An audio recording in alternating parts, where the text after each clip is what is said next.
नमस्कार। क्या वेदों में छुपा है ब्रह्म और ब्रह्मांड का राज? मुख्यतः भारतीय अध्यात्म में 6 आस्तिक और 3 नास्तिक दर्शन हैं। आस्तिक दर्शन इस प्रकार हैं: पहला सांख्य दर्शन, योग दर्शन, न्याय दर्शन, वैशेषिक दर्शन, मीमांसा दर्शन और वेदांत दर्शन। इसके बाद 3 नास्तिक दर्शन आते हैं जो है चार्वाक दर्शन, जैन दर्शन और बौद्ध दर्शन। वेदांत दर्शन भारतीय दर्शन की विभिन्न धाराएं हैं जिनका प्रतिपादन अलग अलग आचार्यों ने किया है। वेदांत दर्शन में आत्मा, परमात्मा, माया, जीव, जगत आदि के परस्पर संबंधों पर गुरुओं ने अपने अपने दर्शन का निचोड़ रखा है। वेदांत दर्शन के अंतर्गत 6 मुख्य सिद्धांत दिए गए हैं। इसमें पहला है अद्वैतवाद। इसके सूत्रधार जगत गुरु आदि शंकराचार्य रहे हैं, जिन्हें भगवान शंकर का अवतार समझा गया है। इस मत के अनुसार केवल एक ही सत्ता है, ब्रह्म। आत्मा ब्रह्म से अलग नहीं है। ब्रह्म ही परमात्मा है अपने मूल रूप में, लेकिन अज्ञान इन्हें दो बनाए रखता है। ज्ञान प्राप्त होने पर आत्मा अपने मूल स्वरूप ब्रह्म को प्राप्त कर लेता है। शंकराचार्य माया के अस्तित्व को नहीं मानते हैं। इनके दर्शन में माया या मिथ्या है। अज्ञान के कारण ही हमें इसका बोध होता है। ज्ञान प्राप्त करने पर इसका लोप हो जाता है। चूंकि यहाँ एक ही सत्ता ब्रह्म की बात हुई है, इसलिए इस दर्शन को अद्वैतवाद कहा गया है। अहम ब्रह्मस्मि और एकम एव अद्वितीय जैसे सूत्र पर पूरा अद्वैत सिद्धांत स्थापित है, जिसका मानना है कि आत्मा और परमात्मा एक ही हैं और अज्ञान, अविद्या, माया, अध्यास, भ्रम आदि के कारण अपना ब्रह्म स्वरूप आत्मा पहचान नहीं पाता। यहाँ एक बात गौर करने की है कि यहाँ इस अद्वैतवाद में जीव और ब्रह्म, आत्मा और परमात्मा दो नहीं है ऐसा कहा गया है। अब दो नहीं है, यह एक ही है। इस बात में बस समझना इतना है कि जब हम एक ही है कह देते हैं तो समझने में थोड़ी समस्या आ सकती है किसी को। जैसे सोने के बहुत से आभूषण बनते हैं, आप ईयरिंग ले सकते हैं, कंगन ले सकते हैं, लेकिन अब हम कह दें कि कंगन और ईयरिंग एक ही है तो यह बात कुछ सही नहीं लगती। लेकिन जब हम कहेंगे कि कंगन और ईयरिंग एक ही है क्योंकि वो दोनों सोने के हैं, तब बात कुछ स्पष्ट होती है। इसलिए इसमें भ्रम को हटाने के लिए जीव और ब्रह्म दो नहीं है, एक ही है ऐसा कहा गया है, बजाय इसके कि जीव और ब्रह्म एक ही हैं। अब इस पर प्रश्न आता है कि अद्वैतवाद कुछ भ्रम पैदा करता है। जैसे यदि जीव और ब्रह्म एक है तो फिर दोनों के गुण भी समान होने चाहिए। फिर जीव पर अज्ञान का प्रभाव कैसे पड़ता है जबकि परमात्मा पर माया विद्या का कोई प्रभाव नहीं पड़ता? यदि जीव और ब्रह्म एक हैं तो फिर ब्रह्म श्रेष्ठ होगा और उस पर अविद्या या माया का प्रभाव नहीं होगा। ये कब और किस आधार पर निश्चित हुआ तथा किसने निश्चित किया? अब यह जो प्रश्न है यह बार बार उठता रहा और इन प्रश्नों का कोई संतोषजनक उत्तर न मिलने पर आगे चलकर एक नया वेदांत दर्शन आया जिसे विशिष्ट अद्वैतवाद कहा गया। विशिष्ट अद्वैतवाद के प्रवर्तक जगत गुरु रामानुजाचार्य थे, जो सत्ता को तो एक ब्रह्म की ही मानते हैं, लेकिन जैसे वृक्ष की शाखाएं होती हैं, पत्ते और फल फूल उसी के अलग अलग अंग हैं तथा एक ही वृक्ष में विविधता है, वैसे ही जीव अथवा आत्मा और माया परमात्मा के विशेषण हैं, विशिष्ट गुण हैं। इसलिए इस दर्शन को नाम दिया गया विशिष्ट अद्वैतवाद। इस सिद्धांत में आदि शंकराचार्य के मायावाद का खंडन है।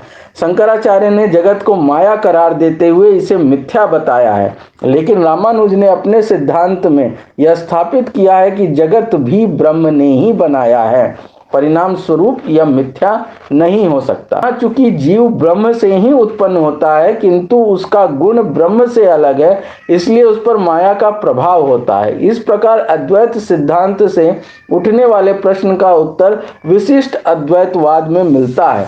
किंतु यहाँ कुछ अन्य प्रश्न उठते हैं, जैसे यदि ब्रह्म एक वृक्ष के समान है तो उससे उत्पन्न होने वाले पत्ते और फल एक जैसे ही होने चाहिए और उन पर किसी भी चीज का समान प्रभाव होना चाहिए, किंतु वास्तव में ऐसा नहीं होता। जैसे हर व्यक्ति अपने आप में स्वभाव, गुण, रूप, रंग में अलग होता है। ये समस्त प्रकृति में हम देख सकते हैं, बहुत सी चीजें हैं जिनका रूप, गुण एक दूसरे से अलग है। इस प्रकार विशिष्ट अद्वैतवाद में इन प्रश्नों का कोई संतोषजनक उत्तर नहीं मिलता। इसलिए गुरु माधवाचार्य ने द्वैतवाद सिद्धांत दिया। अब द्वैतवाद क्या है, तो गुरु माधवाचार्य 5 किस्म के द्वैत की बात करते हैं। यहाँ 2 आत्माएं भी एक समान नहीं है, एक तो मुक्त हो गई है और दूसरी अभी भी बंधन में पड़ी हो सकती है। हर आत्मा का स्वभाव संस्कार अलग होता है। दूसरा, माया और आत्मा में भी फर्क है। माया जड़ है, भौतिक ऊर्जा है, आत्मा जीव चैतन्य है। यहाँ माया और माया में भी फर्क है। कुछ चीजें खाद्य के रूप में ग्रहण करते हैं हम, तो कुछ अखाद्य कह देते हैं। दोनों भौतिक ऊर्जा के ही रूप है, फिर भी फर्क लिए हुए हैं, वरना आदमी मिट्टी खा के भी पेट भर लेता। माया और ब्रह्म के बीच भी द्वैतवाद है। परमात्मा सर्वशक्तिमान रचयिता है, माया उसकी शक्ति है। परमात्मा सनातन सत्य है, ज्ञान और आनंद का सागर है। माया को शक्ति परमात्मा से प्राप्त होती है, वह उसकी आश्रिता है। इसके बाद आत्मा और परमात्मा भी अलग अलग हैं, 2 हैं। आत्मा माया से आबद्ध है, जबकि परमात्मा माया पर शासन करता है, माया उसकी चेरी है। द्वैतवाद में आत्मा को परमात्मा ने बनाया है और इसलिए वह इसके अधीनस्थ है और उस पर माया का प्रभाव होता है। साथ ही परमात्मा ने आत्मा को अलग अलग बनाया है। इस प्रकार विशिष्ट अद्वैतवाद सिद्धांत के प्रश्नों का उत्तर द्वैतवाद सिद्धांत में देने का प्रयास किया गया है। लेकिन द्वैतवाद की सबसे बड़ी समस्या यह है कि यह वेदांत के मौलिक स्तंभ उपनिषद, श्रीमद् भगवद गीता तथा ब्रह्म सूत्र से अलग बात कहता है, जो प्रामाणिक नहीं मानी जा सकती। उपनिषद के वाक्य अहम ब्रह्मास्मि के विपरीत है द्वैतवाद का सिद्धांत। श्रीमद् भगवद गीता में भी कई ऐसे श्लोक हैं जहां कृष्ण ने परमात्मा को ही जीव में स्थित आत्मा बताया है। जैसे 10वें अध्याय के 20वें श्लोक में कहा गया है कि अहम आत्मा गुडाकेशः सर्वभूताशय स्थिता अहमादिश्च मध्यम च भूतानामंत एव च, कि हे अर्जुन, मैं ही सभी जीवों में स्थित आत्मा हूँ, मैं ही सभी जीवों में आदि मध्य और अंत हूँ। श्रीमद् भगवद गीता भगवान की वाणी और श्रुतियों की रानी मानी जाती है और उसमें कही बात सबसे ज्यादा प्रामाणिक मानी जाती है। इस प्रकार यदि भगवान कृष्ण जो स्वयं परमात्मा है, यदि स्वयं को सब में स्थित आत्मा बताते हैं, तो फिर आत्मा परमात्मा से अलग कैसे हुआ? तो फिर द्वैतवाद पर ही प्रश्न चिन्ह लग जाता है। इसलिए इसके बाद द्वैता अद्वैतवाद नामक एक नया वेदांत दर्शन आया। द्वैता अद्वैतवाद, इसके प्रतिपादक जगत गुरु निम्बकाचार्य अद्वैतवाद और द्वैतवाद दोनों को ही सही मानते हैं।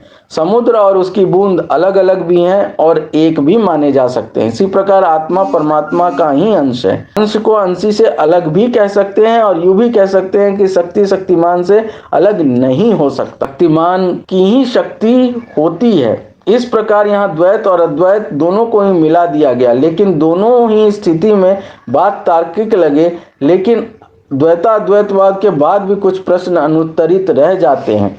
जैसे यदि आत्मा परमात्मा का ही अंश है, जैसे समुद्र की बूंद समुद्र का ही अंश है, तो फिर जैसे समुद्र की बूंद कहीं से भी ली जाए तो उसका स्वाद खारा ही होगा तथा उस बूंद का गुण समुद्र जैसा ही होगा, वैसे ही आत्मा का भी गुण परमात्मा जैसा ही होना चाहिए तथा उस पर माया का प्रभाव नहीं होना चाहिए। एक और बात यह कि समुद्र और उसके बूंद वाले उदाहरण में यदि बूंद आत्मा है और यदि हम समुद्र की हर बूंद अलग कर दें तो समुद्र नहीं रहेगा, बस बूंदें रहेंगी। मतलब यदि बूंदों का अस्तित्व समुद्र से है तो समुद्र का अस्तित्व भी बूंदों से है। इसका तात्पर्य यह हुआ कि परमात्मा का अस्तित्व भी आत्माओं से है, जो कि सही नहीं कहा जा सकता। इसके बाद विशुद्ध अद्वैतवाद आता है। इसके प्रतिपादक जगत गुरु वल्लभाचार्य माया के अस्तित्व को मानते हैं। शंकराचार्य की तरह माया को मिथ्या नहीं मानते। वहां तो आत्मा का भी अलग अस्तित्व नहीं माना गया, आत्मा को ही परमात्मा कह दिया गया है। शंकराचार्य और वल्लभाचार्य दोनों ने अद्वैतवाद का प्रतिपादन किया। शंकराचार्य ने ब्रह्म को ही परमात्मा स्वरूप मान लिया, जबकि वल्लभाचार्य का यह कथन है कि ब्रह्म माया संबंध से रहित होने के कारण शुद्ध है। शंकराचार्य ने जल में प्रतिबिंबित सूर्य के दृष्टांत से जीव को ब्रह्म का प्रतिबिंब माना है। उसी प्रकार वल्लभाचार्य ने जल में प्रतिबिंबित सूर्य के दृष्टांत से यह प्रतिपादित किया है कि देहादि का जन्म, बंधन इत्यादि रूप धर्म जीव का ही है, ईश्वर का नहीं। शंकराचार्य केवल अद्वैतवादी हैं, जबकि वल्लभाचार्य शुद्ध अद्वैतवादी हैं। शंकराचार्य का मत है कि ज्ञान के बिना मुक्ति नहीं मिल सकती, मतलब जब तक जीव को स्वरूप ज्ञान अहम ब्रह्मस्मि यह ज्ञान नहीं होता तब तक मोक्ष नहीं मिलता, जबकि वल्लभाचार्य का विचार है कि भक्ति से ही मुक्ति मिल जाती है, मन से नहीं। वल्लभाचार्य का सिद्धांत पक्ष शुद्धाद्वैतवाद और प्रचार अक्ष पुष्टि मार्ग के नाम से विख्यात है। यहाँ आत्मा और परमात्मा का दोनों का अस्तित्व है, लेकिन परमात्मा के संग में वह एक ही है। लेकिन इसमें भी कुछ बातें हैं जो संशय पैदा करती है, जैसे आत्मा परमात्मा का प्रतिबिंब है तो वह परमात्मा नहीं है और उसका अलग कोई अस्तित्व ही नहीं है, फिर उस पर माया का प्रभाव कैसे हो सकता है। साथ ही यदि आत्मा का अलग अस्तित्व ही नहीं है तो फिर भक्ति कौन करेगा। जैसे हम किसी आईने के सामने खड़े हो जाते हैं तो हम जैसा मूवमेंट करते हैं हमारे प्रतिबिंब का भी वैसा ही मूवमेंट होता है। और इस प्रकार यदि हम कहते हैं कि आत्मा को परमात्मा की भक्ति करनी है तो यह तभी संभव है जब परमात्मा एक आईने के सामने खड़े होकर अपनी भक्ति करे, तब वह उसका प्रतिबिंब जो आत्मा है वह उसकी भक्ति करेगी, और यह बात सही नहीं लगती। तो फिर इसके बाद एक और वाद आता है जिसको अचिंत भेदवाद, जिसके प्रतिपादक चैतन्य महाप्रभु थे। और वे कहते हैं कि जिस प्रकार गर्मी और प्रकाश अग्नि की ही शक्ति है, ताप और प्रकाश ऊर्जा के दो अलग अलग रूप हैं लेकिन दोनों अग्नि के ही रूप हैं, इसी प्रकार आत्मा और माया परमात्मा की ही शक्ति से कार्य करती है। दोनों हैं उसी शक्तियों से, फिर उससे अलग भी हैं और उसके साथ भी हैं। इन्हें साधारण बुद्धि से इस रूप में पूरा ठीक से नहीं समझा जा सकता। इन्हें समझने के लिए प्रज्ञा या ज्ञान चक्षुष चाहिए। इसलिए इस दर्शन को अचिंत भेदवाद नाम दिया गया। अचिंत भेद अभेद के दर्शन में द्वैत व अद्वैत दोनों दृष्टिकोणों को समाहित करने की कोशिश की गई है। आत्मा आंतरिक रूप से सर्वोच्च भगवान से जुड़ी हुई है, फिर भी एक ही समय में भगवान के समान नहीं है। इस संबंध की सटीक प्रकृति मानव मन के लिए अकल्पनीय है। आत्मा को सर्वोच्च भगवान का अंश माना जाता है। यहाँ गुणवत्ता समान है लेकिन उसकी मात्रा समान नहीं है। ईश्वर के पास संपूर्ण ऐश्वर्य है लेकिन आत्मा उसके दिव्य ऐश्वर्य की केवल आंशिक अभिव्यक्ति है। इस संदर्भ में ईश्वर की तुलना अग्नि से की जाती है और आदमी की तुलना ज्योति से निकलने वाली चिंगारी के रूप में की जाती है। चैतन्य मतानुयायियों के अनुसार न केवल भेदाभेद के विश्लेषण के लिए अपितु श्रुतियों की व्याख्या के लिए भी अचिंत्य शक्ति के अस्तित्व को स्वीकार करना आवश्यक है। उदाहरण के लिए बृहदारण्यक उपनिषद में कहा गया है विज्ञानम आनंदम ब्रह्म। इस श्रुति वाक्य में यदि आनंद और विज्ञान को समानार्थक माना जाए तो दोनों शब्दों में से एक का प्रयोग व्यर्थ हो जाएगा। इसके विपरीत यदि दोनों शब्दों को समानार्थक न माना जाए तो ब्रह्म में स्वतः ही भेद मानना पड़ेगा। इस समस्या का समाधान अचिंत्य शक्ति के आधार पर ही संभव है। अतः चैतन्य का मत यदि अचिंत्य भेदाभेद नाम से प्रसिद्ध हुआ तो यह श्रुति व्याख्यान की दृष्टि से भी उपयुक्त है, क्योंकि श्रुतियों में ब्रह्म को नेति जिसका कोई अंत नहीं है कहकर संबोधित किया गया है।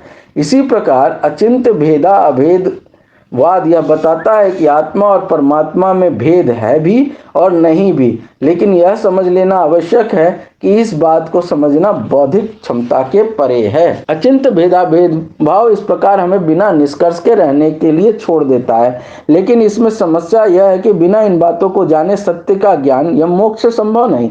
इस तरह हमें आत्मा परमात्मा के संबंध में निर्णायक जानकारी नहीं मिलती और हम उसी प्रश्न के सामने खड़े होते हैं जिसका उत्तर जानने के लिए हमने यह यात्रा प्रारंभ की थी।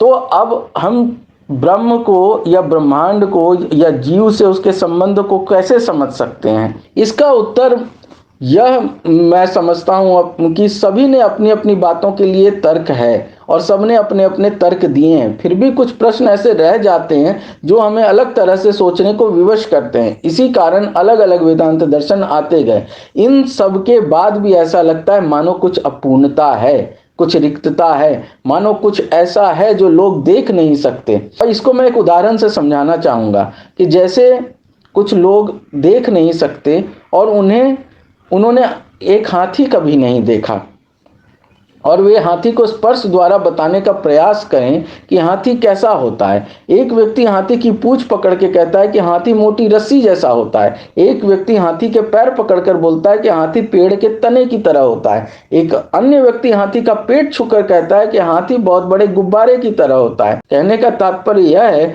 कि हाथी न देखे हुए व्यक्ति को यदि हाथी कैसा होता है, यदि यह बताना पड़े तो वह पूरी तरह से हाथी कैसा होता है नहीं बता पाएगा। वह बस उतना ही बता पाएगा जितना वह स्पर्श द्वारा समझ सकता है या अनुभव कर सकता है। लेकिन इस तरह तो जो जानकारी मिलती है वह आंशिक जानकारी ही होती है।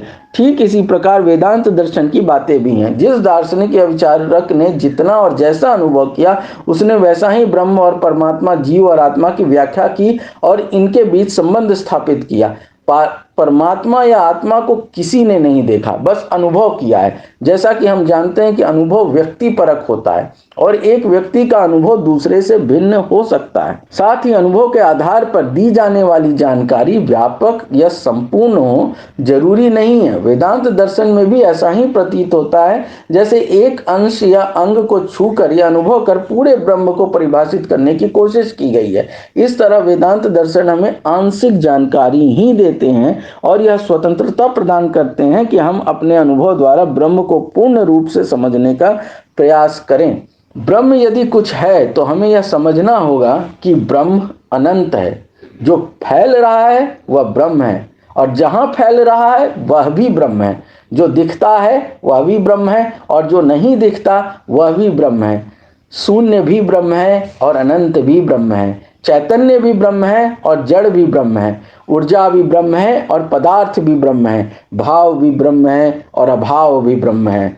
सत्य भी ब्रह्म है और माया भी ब्रह्म है। विद्या भी ब्रह्म है और अविद्या भी ब्रह्म है। जीवन भी ब्रह्म है और मृत्यु भी ब्रह्म है। जब कुछ नहीं था तब भी ब्रह्म था और जब भी ब्रह्म है और जब कुछ नहीं रहेगा तब भी ब्रह्म ही रहेगा। ब्रह्म ही से आदि मध्य और अंत है और ब्रह्म से ही आदि मध्य और अंत है और ब्रह्म में ही आदि अंत और मध्य है। ब्रह्म ही काल है और ब्रह्म ही काल में घटने वाली घटना भी है। ब्रह्म ही लघुता में है और ब्रह्म ही विस्तार है। ब्रह्म ही प्रकाश है और ब्रह्म ही अंधकार है। ध्यान भी ब्रह्म है और कल्पना भी ब्रह्म है। इस प्रकार जो कुछ भी है और जो कुछ भी हो सकता है वह सब ब्रह्म ही है। यह बात समझना बहुत आवश्यक है। ब्रह्म के एक या कुछ स्वरूप और गुण को यदि लेकर ब्रह्म को समझने का प्रयास किया जाएगा तो हम आंशिक रूप से ही ब्रह्म को समझ पाएंगे और कुछ प्रश्न अनुत्तरित ही रह जाएंगे। जब हम समझ लेंगे कि जो है और जो नहीं है वह सब भी ब्रह्म है तो हमारे सारे भ्रम दूर हो जाएंगे। बिग बैंग के रूप में जाने वाली ब्रह्मांड की उत्पत्ति की थ्योरी बताती है कि 13.7 अरब साल पहले हमारा ब्रह्मांड एक विलक्षणता से उभरा। अनंत घनत्व और गुरुत्वाकर्षण, इनफाइनाइट डेंसिटी और ग्रेविटी की सिंगुलैरिटी से इस घटना से पहले स्थान और समय मौजूद नहीं था, जिसका यह अर्थ है कि बिग बैंग किसी स्थान और किसी समय में नहीं हुआ। लेकिन जबकि अनंत द्रव्यमान का एक बिंदु साइंटिफिक रूप से थ्योरेटिकली तो पॉसिबल है, लेकिन वास्तविक रूप में इसका होना बहुत डिफिकल्ट माना जाता है और इस बात से वैज्ञानिक काफ़ी जूझते रहे हैं। जनरल रिलेटिविटी बताती है कि भौतिक विज्ञान के समान सामान्य नियम विलक्षणता में लागू नहीं होते और इस प्रकार इस भ्रमित करने वाले प्रश्न के समाधान की ओर बहुत कम मार्गदर्शन मिलता है। आखिर ब्रह्म है क्या? और जो ये बात आती है कि ब्रह्म ज्ञानी ब्रह्म को जानते हैं, ब्रह्म जानाति ब्राह्मण, तो इसके बारे में हमें योग वशिष्ठ में कुछ बातें मिलती हैं। जैसे वशिष्ठ कहते हैं कि जब कुछ नहीं होता तब सूक्ष्म रूप में अनादि परमात्मा होता है, जिसे वेदांती ब्रह्म कहते हैं, सांख्य दर्शन वाले पुरुष कहते हैं, विज्ञानवादी अत्यंत निर्मल केवल क्षणिक विज्ञान रूप कहते हैं और शून्यवादी शून्य कहते हैं। तात्पर्य यह है कि अलग अलग मत वाले अलग अलग भाव में एक ही परमात्मा को मानते हैं, जो चेतन एवं अचेतन सबका कारणभूत है, तथा नित्य है। वैसे तो योग वशिष्ठ बहुत ही बृहद है, लेकिन अपने प्रयोजन के लिए हम ब्रह्मांड के संबंध में कुछ बातों का सारांश ही लेंगे। वशिष्ठ कहते हैं कि परमात्मा को जगत से अलग करके नहीं देखा जा सकता। यह दृश्यमान जगत से ही उस परमात्मा की प्रतीति होती है। इसके उदाहरण के लिए वशिष्ठ कहते हैं कि जैसे मिर्च का तीतापन बिना उसे खाने वाले के देखा या जाना नहीं जा सकता, वैसे ही बिना दृष्टा के जगत और परमात्मा को देखा या समझा नहीं जा सकता। वशिष्ठ कहते हैं कि मन ही संकल्प है और यह जगत मन से ही उत्पन्न हुआ है। वशिष्ठ सृष्टि को अचेतन बताते हैं, किंतु उसके आश्रय भूत को चेतन मानते हैं। वे कहते हैं जैसे मृग तृष्णा में जो जल दिखाई देता है वह वास्तव में नहीं होता, वह तो कहीं से आता नहीं और कहीं जाता नहीं, वह तो दृष्टा की दृष्टि से ही उत्पन्न होता है और समाप्त हो जाता है। ठीक ऐसे ही इस जगत का अस्तित्व है। योग वशिष्ठ में अन्य बहुत सी बातें बताई गई हैं और ब्रह्मांड से संबंधित कई बातें हैं जो आश्चर्यचकित कर देती हैं। लेकिन फिर भी अगर हम पूर्ण रूप से ब्रह्म को समझना चाहें तो हमें उसका बहुत साफ उत्तर नहीं मिलता। इसके बाद सांख्य दर्शन आता है, जिसमें किसी भी ईश्वर के होने की बात को नकारते हुए वहां सिर्फ पुरुष और प्रकृति की अव्यक्त होने की आवश्यकता की पूर्ति से इस ब्रह्मांड के अस्तित्व की आधारशिला रखी गई, ऐसा बताया गया है। इसके लिए किसी अलौकिक अथवा ब्रह्म या परमात्मा की आवश्यकता नहीं है। यही प्रकृति और पुरुष को साधारण रूप में स्त्री और पुरुष मान लिया गया है, जो वही आवश्यक नियम के अंतर्गत ही आकर एक साथ मिलकर संतान उत्पन्न करते हैं, ताकि वे अभिव्यक्त हो सकें और स्वयं के न होने पर भी जाने जा सकें अपनी ही अभिव्यक्ति से, जो कि उनकी संतान है। यहाँ पर हम पुरुष और प्रकृति का अर्थ समझ लेते हैं। प्रकृति मतलब किसी क्रिएशन से पहले, प्री क्रिएशन इक्वल्स टू प्रकृति। और पुरुष है, पुर मतलब स्थान, और उष मतलब उषा, प्रकाश, प्रकाश का स्थान, यानी संपूर्ण चैतन्यता। और प्रकृति जो है वो किसी भी क्रिएशन से पहले की जो स्थिति है वह है। अब ये दोनों अव्यक्त हैं और ये दोनों व्यक्त होना चाहते हैं। अब व्यक्त होने के लिए प्रकृति को चैतन्यता की जरूरत है और चैतन्यता को प्रकृति की जरूरत है ताकि वह व्यक्त हो सके। इसलिए ये दोनों साथ आते हैं और प्रकृति की रचना होती है। अब बात आती है कि क्या हम ब्रह्म को पूर्णतः जान सकते हैं या नहीं। इसके बारे में मैं यह कहना चाहूँगा कि हम सब बुद्धि और क्षमता में सीमित हैं, जबकि ब्रह्म अथवा ब्रह्मांड जिसकी हम बात कर रहे हैं वह अनंत है। तो जो अनंत हो उसे किसी भी सीमित वस्तु या व्यक्ति द्वारा जाना ही नहीं जा सकता। चाहे हम कितना भी जान लें, कितना भी कुछ कर लें, कुछ जानने को रह ही जाता है। इसलिए यह कहा गया है कि ब्रह्म को जानने का एक तरीका निषेध है, अथवा किसी भी व्यक्ति को जानकर नकारते जाना कि वह ब्रह्म नहीं है। इस तरह हम जानने योग्य जब सब कुछ जान लेते हैं तो जो बच जाता है उसे ही ब्रह्म समझना चाहिए, क्योंकि ब्रह्म वह है जो संपूर्णतः जाना ही नहीं जा सकता। हम जो भी जानते हैं, जिस चीज के बारे में भी जानते हैं, वह पूर्णतः ब्रह्म नहीं है। इसलिए किसी भी प्रकार ब्रह्म के यथार्थ स्वरूप और गुण को नहीं जाना जा सकता। और यदि कोई कहे कि उसे ब्रह्म को जान लिया है तो यह समझ लेना चाहिए कि वह ब्रह्म को बिल्कुल नहीं जानता।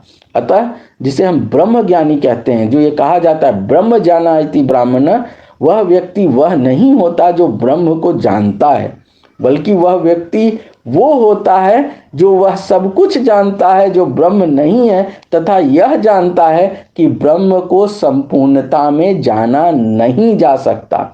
जब यह कहा जाता है कि ब्रह्म जानाति ब्राह्मण, तो इसका भी यही अर्थ है कि ब्राह्मण वही है जो ब्रह्म को इस रूप में जानता है कि उसे पूर्णतः जाना नहीं जा सकता। जो यह कह दे या दावा कर दे कि वह ब्रह्म को जानता है, अर्थात वह ब्रह्म को नहीं जानता। अब प्रश्न उठता है, तो क्या ब्रह्म को जाना ही नहीं जा सकता?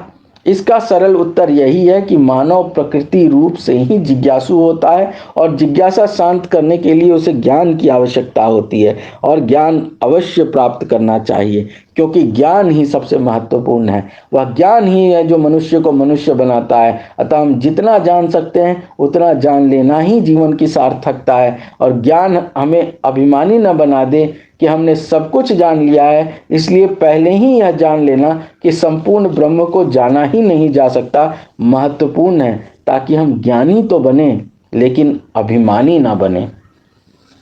मैं आशा करता हूँ कि यह बात आपको अच्छी लगी होगी और यह जानकारी आपको पसंद आई होगी। मैंने अपनी पुस्तक आत्मा की खोज एक आधुनिक दर्शन में इस पर विस्तार से चर्चा की है। इसमें आपको इससे संबंधित और भी बहुत रोचक जानकारी मिलेगी।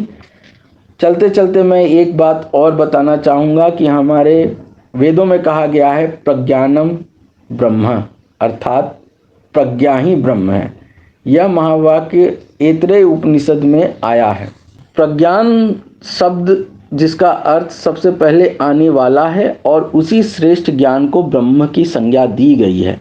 और यह संकेत है इस बात का कि ज्ञान का कोई अंत नहीं या कोई सीमा नहीं होती। ज्ञान अनंत और असीम है और इसीलिए हम देखते हैं कि अध्यात्म हो या विज्ञान, लोग पिछले ज्ञान से आगे बढ़ते चले गए और नई नई बात सामने आती चली गई।